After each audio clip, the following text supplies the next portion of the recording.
Hello every one, welcome back. ഇന്ന് ഞാൻ ചെയ്യാൻ പോകുന്നത് ഒരു പ്രോട്ടീൻ പൗഡർ ഉണ്ടാക്കുന്നതാണ്. ജസ്റ്റ് ഒരു പ്രോട്ടീൻ പൗഡർ ഉണ്ടാക്കുന്നത് മാത്രമല്ല, അത് വെച്ച് അതിൻ്റെ കംപ്ലീറ്റ് പ്രോസസ്സും പിന്നെ അത് വെച്ചിട്ട് ഷേക്ക് ഉണ്ടാക്കുന്നതും ഒരു പ്രോട്ടീൻ മിൽക്ക് ഉണ്ടാക്കുന്നതും കൂടി കാണിക്കുന്നുണ്ട്. അപ്പം നമുക്ക് അതിന് വേണ്ട എല്ലാ പ്രോസസ്സുകളും സ്റ്റെപ്പ് ബൈ സ്റ്റെപ്പായിട്ട് ചെയ്യുന്നുണ്ട്. അപ്പോൾ എല്ലാവരും വീഡിയോ മുഴുവനായിട്ട് കാണുക. ഇഷ്ടപ്പെട്ടാൽ ലൈക്ക് ചെയ്യുക, ഒന്ന് ചാനൽ സബ്സ്ക്രൈബ് ചെയ്യുക, അതിൻ്റെ ഫ്രണ്ട്സിനൊക്കെ ഷെയർ ചെയ്ത് കൊടുക്കുക. അപ്പം അതിന് വേണ്ടിയിട്ട് ഞാൻ ആദ്യം കടല എടുത്തിട്ടുണ്ട്. കടല കുറച്ച് ഉപ്പിട്ടിട്ട് വറക്കാത്ത കടലാണ്. അപ്പോൾ കുറച്ച് ഉപ്പിട്ടിട്ട് ഇത്തിരി വെള്ളം കൂടെ ചേർത്ത്, ഇത്തിരി വെള്ളം അതൊന്ന് ആ ഉപ്പ് കടലയിൽ കുഴഞ്ഞിരിക്കാൻ വേണ്ടിയിട്ടുള്ള അത്രയും മതി.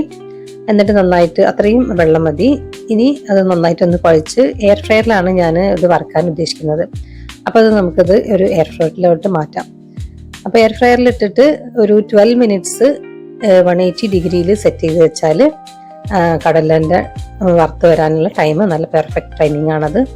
അപ്പോൾ നമുക്ക് ഒരു പാതി ആകുമ്പം, ഒരു 6 മിനിറ്റ് ആകുമ്പം നമുക്കതൊന്ന് പോസ് ചെയ്ത് വെച്ചിട്ട് ഒന്നും കൂടി ഒന്ന് ഇളക്കി കൊടുത്തിട്ട് ഒന്നും കൂടി വെക്കാം. അപ്പോൾ ഒരു 6 മിനിറ്റ് കൂടെ കഴിയുമ്പോഴത്തേക്ക് കടല നല്ല പെർഫെക്റ്റ് ആയിട്ട് റോസ്റ്റ് ആയിട്ട് വന്നിട്ടുണ്ടാവും.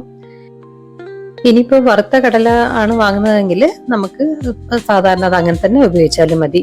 അപ്പോൾ ഇതിനി നമുക്ക് ചൂട് തണുക്കാൻ വേണ്ടിയിട്ട് ഒരു പരന്ന പാത്രത്തിലേക്ക് മാറ്റി വെച്ച് കുറച്ച് ചൂട് തണുത്ത് കഴിയുമ്പോൾ നമുക്ക് ഇങ്ങനെ അതിൻ്റെ തൊലിയൊക്കെ പൊളിച്ചെടുക്കാൻ വേണ്ടി പറ്റും. അപ്പോൾ ചൂട് മാറിക്കഴിഞ്ഞാൽ നമ്മൾ അത് മുഴുവൻ നല്ല തൊലി പൊളിച്ച് വൃത്തിയാക്കിയിട്ട് ഒരു സൈഡിലേക്ക് മാറ്റി വെക്കാം. അതിനുശേഷം പിന്നെ ബാക്കി നമുക്ക് എന്തൊക്കെ എടുക്കേണ്ടത് നോക്കാം. അപ്പം ഞാനിവിടെ ഈ ഒരു ഗ്ലാസ്സിലാണ് അളവ് എല്ലാം എടുത്തിട്ടുള്ളത്. അപ്പം ഒരു ഗ്ലാസ് ബദാം എടുത്തിട്ടുണ്ട്. പിന്നെ അടുത്തതായിട്ട് കടല ഒരു ഗ്ലാസ് എടുത്തത് നമ്മൾ ഓൾറെഡി റോസ്റ്റ് ചെയ്തതായതുകൊണ്ട് അതവിടെ സൈഡിൽ മാറ്റി വെക്കുക. അതിനി വീണ്ടും ചൂടാക്കേണ്ട ആവശ്യമില്ലല്ലോ. പിന്നെ ഇനി അടുത്തത് അണ്ടിപ്പരിപ്പ് ഒരു ഗ്ലാസ് എടുത്തിട്ടുണ്ട്. പിന്നെ അടുത്തതായിട്ട് വാൾനട്ട്സ് ആണ് എടുക്കുന്നത്. അപ്പോൾ വാൾനട്ട്സും ഒരു ഗ്ലാസ് എടുത്തിട്ടുണ്ട്. പിന്നെ അടുത്തതായിട്ട് ഒരു ഗ്ലാസ് പിസ്ത ആണ് എടുക്കുന്നത്. പിസ്ത ഒരു ഗ്ലാസ്. ഇനി അടുത്തതായിട്ട് പംകിൻ സീഡാണ്. പംകിൻ സീഡും ഒക്കെ വാങ്ങിക്കാൻ കിട്ടുമ്പോൾ ഇതിലുള്ള സാധനങ്ങൾ എന്തെങ്കിലുമൊക്കെ കുറവുണ്ടെങ്കിൽ കുഴപ്പമൊന്നുമില്ല. പിസ്ത ഇല്ലെങ്കിലോ ഈ പംകിൻ സീഡ് ഇല്ലെങ്കിലോ ഒന്നും പ്രശ്നമില്ല. നമുക്ക് എന്താണോ അവൈലബിൾ ആയിട്ടുള്ളത് കിട്ടുന്ന സാധനം വെച്ചിട്ടാക്കിയാൽ മതി. അതായത് ഇതിന് പകരം നമുക്ക് കറുത്ത എള്ള് എടുക്കാം. അങ്ങനെ ഏതെങ്കിലും ഒന്ന് മിസ്സായി പോയാലും കുഴപ്പമില്ല. എള്ളൊക്കെ നല്ലതാണ്. ചിലപ്പം പിസ്തയോ അങ്ങനെയുള്ള സാധനങ്ങളൊന്നും കിട്ടാൻ എപ്പോഴും എല്ലാവർക്കും പറ്റിയെന്ന് വരില്ലല്ലോ. അപ്പോൾ ഉള്ള സാധനങ്ങൾ വെച്ചിട്ട് ഉണ്ടാക്കിയാൽ മതി. അതിന് പകരം നമുക്ക് എള്ള് ഉപയോഗിക്കാം. പിന്നെ പംകിൻ സീഡ് അങ്ങനത്തതിന് പകരം നമുക്ക് സൺഫ്ലവർ സീഡും ഉണ്ട്. സൺഫ്ലവർ സീഡിനൊന്നും അത്ര വിലയൊന്നുമില്ല. അപ്പോൾ അതൊക്കെ ഓൺലൈനായിട്ടും ഇപ്പം പല സ്റ്റോറിലൊക്കെ വാങ്ങിക്കാനൊക്കെ കിട്ടും. ആമസോണിലൊക്കെ കിട്ടുമായിരിക്കും.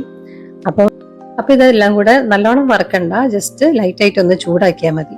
അതായത് ആ പംകിൻ സീഡോ അല്ലെങ്കിൽ നമ്മൾ സൺഫ്ലവർ സീഡാണ് ഇടുന്നുണ്ടെങ്കിൽ അതൊന്നും ഇങ്ങനെ ജസ്റ്റ് ഇങ്ങനെ പൊട്ടുന്ന പോലെ ഒരു ശബ്ദം കേൾക്കാം. അപ്പോൾ അതോട് കൂടിയിട്ട് അത് നിർത്താം.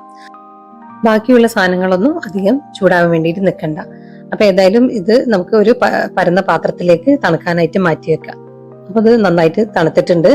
ഇതിന് ശേഷം ഇതിലേക്ക് നമ്മൾ എടുത്ത് വെച്ച കടലയും കൂടി കൂട്ടി മിക്സിയിൽ നന്നായിട്ട് പൊടിച്ചെടുക്കുക. ഇനി നമുക്ക് അതൊരു എയർ ടൈറ്റ് ആയിട്ടുള്ള കണ്ടെയ്നറിലേക്ക് എടുത്തു വെക്കാം. അതാകുമ്പോൾ കുറേ ദിവസം അങ്ങനെ കേടുകൂടാതെ അങ്ങനെ നിന്നോളും. അപ്പം നമുക്ക് എന്താണോ പ്രോട്ടീൻ ഷേക്ക് അടിക്കാനാണെങ്കിൽ ആ സമയത്ത് എടുത്താൽ മതി. നമ്മൾ നേരത്തെ വെള്ളത്തിൽ കുതിർത്തൊന്നും വെക്കേണ്ട കാര്യമില്ല. ബദാമും അണ്ടിപ്പരിപ്പൊന്നും ഇതാകുമ്പം റെഡി ആയിട്ട് അവിടെ ഉണ്ടാവുമല്ലോ. അപ്പം നമുക്കത് പ്രോട്ടീൻ ഷേക്ക് അടിക്കുന്ന നേരത്ത് ആവശ്യമുള്ള ക്വാണ്ടിറ്റി ചേർത്ത് കൊടുത്താൽ മതി. അപ്പം നമുക്ക് ആദ്യം പ്രോട്ടീൻ ഷേക്ക് എങ്ങനെ ഉണ്ടാക്കാൻ നോക്കാം. പ്രോട്ടീൻ ഷേക്ക് ഉണ്ടാക്കാൻ വേണ്ടിയിട്ട് ഞാനൊരു പഴം എടുത്തിട്ടുണ്ട്. പിന്നെ അതിലേക്ക് ഒരു കഷ്ണം ആപ്പിളാണ്, ഒരു പാതി ആപ്പിൾ, ഒരു ഗ്ലാസ്സിനുള്ളതാണ് ഞാനിപ്പോൾ റെഡിയാക്കുന്നത്. അപ്പോൾ ഒരു പഴവും ഒരു പാതി ആപ്പിളും ഒരു 5 ഡേറ്റ്സ് എടുത്തിട്ടുണ്ട്. ഇതിൻ്റെ അളവ് നമുക്ക് മധുരത്തിനനുസരിച്ച് കൂട്ടിയോ കുറച്ച്. അപ്പോൾ ഈ ഡേറ്റ്സ് എടുക്കുമ്പം ഇങ്ങനെ നല്ല സോഫ്റ്റ് ആയിട്ടുള്ള ഡേറ്റ്സ് എടുത്താലും നല്ലതാണ്. കാരണം നമ്മളിത് വെള്ളത്തിൽ കുതിർത്ത് വെക്കാനൊന്നും പോകുന്നില്ലല്ലോ. അപ്പോൾ ഇങ്ങനത്തെ ഡേറ്റ്സ് ആകുമ്പോൾ പെട്ടെന്ന് അങ്ങനെ ഫ്രൂട്ട്സ് അടിയുന്ന പോലെ അങ്ങ് മിക്സിയിൽ പെട്ടെന്ന് അടിഞ്ഞു കിട്ടിക്കോളും. പുതിർത്തി വെക്കേണ്ട കാര്യമില്ല. അപ്പോൾ അതിൻ്റെ കുരുവൊക്കെ കളഞ്ഞ് ഡേറ്റ്സും കൂടെ എടുത്തിട്ടുണ്ട്.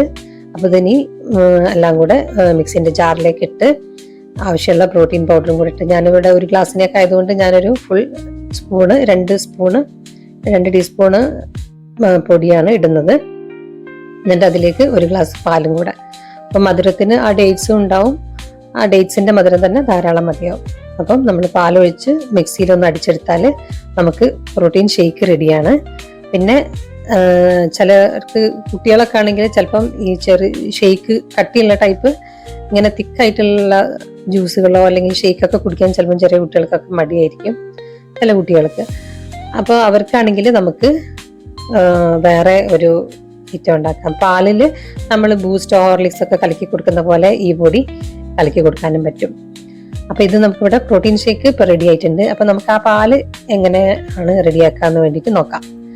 അപ്പൊ അതിന് ഞാൻ ഒരു പാത്രത്തിൽ ജസ്റ്റ്, എനിക്കിപ്പം പ്രോട്ടീൻ ഷേക്ക് ഉണ്ടാക്കാനുള്ള അതേ ആവശ്യമുള്ളൂ. അതുകൊണ്ട് ഞാൻ ജസ്റ്റ് നിങ്ങൾക്ക് കാണിച്ചു തരാൻ വേണ്ടിയിട്ട് അതൊന്ന് കുറച്ച് പൊടിയെടുത്തിട്ട് ഞാൻ കാണിച്ചു തരാണ് പാലിൽ ചെയ്യുമ്പോൾ എങ്ങനെ ചെയ്യണമെന്ന്.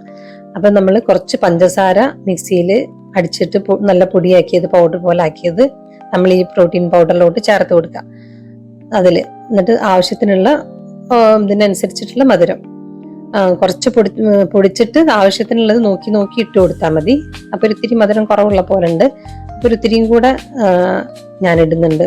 അപ്പൊ അതേപോലെ നിങ്ങളും നോക്കിയിട്ട് മധുരം ഏകദേശം നമുക്ക് ഇങ്ങനെ ഹോർലിക്സ് ഒക്കെ നമുക്ക് വായിലിട്ട് നോക്കുമ്പോൾ മനസ്സിലാവുമല്ലോ, ആ ഒരു മധുരം കിട്ടുമല്ലോ. അതേപോലെ ആവുമ്പം നമുക്കത് കറക്റ്റാണ്. എന്നിട്ട് അത് അങ്ങനെ തന്നെ നമുക്ക് ഒരു ബോട്ടിലിൽ ഈ പഞ്ചസാര പൊടിച്ചതും ചേർത്ത് മിക്സ് ചെയ്ത് വെച്ചാൽ അങ്ങനെ തന്നെ അത് നിന്നോളും. നമുക്കപ്പം കുട്ടികൾക്ക് പാല് ചൂടാക്കി കൊടുക്കുമ്പോൾ 2 സ്പൂണോ 1 സ്പൂണോ ജസ്റ്റ് ഗ്ലാസ്സിലേക്ക് ആദ്യം ഇട്ടിട്ട് നല്ല ചൂട് പാല് അതിലേക്ക് ഒഴിച്ച് ഒന്ന് ഇളക്കി കുറച്ചു നേരം വെച്ച് ചൂട് തണുക്കുമ്പോൾ വീണ്ടും ഇളക്കിയിട്ട് കുട്ടികൾക്ക് കുടിക്കാൻ വേണ്ടിയിട്ട് കൊടുക്കാം. അപ്പം എല്ലാവരും ട്രൈ ചെയ്ത് നോക്കിയിട്ട് അഭിപ്രായങ്ങൾ കമൻ്റായിട്ട് പറയണേ. വീഡിയോ ഇഷ്ടപ്പെട്ടാൽ ലൈക്ക് ചെയ്യുക, ഫ്രണ്ട്സിനൊക്കെ ഷെയർ ചെയ്ത് കൊടുക്കുക, പിന്നെ ചാനൽ ഒന്ന് സബ്സ്ക്രൈബ് ചെയ്യുക. ഇൻഷാ അല്ലാഹ് അടുത്ത പ്രാവശ്യം നല്ലൊരു വീഡിയോ ആയിട്ട് കാണുന്നവരേക്കും ബൈ. Thank you.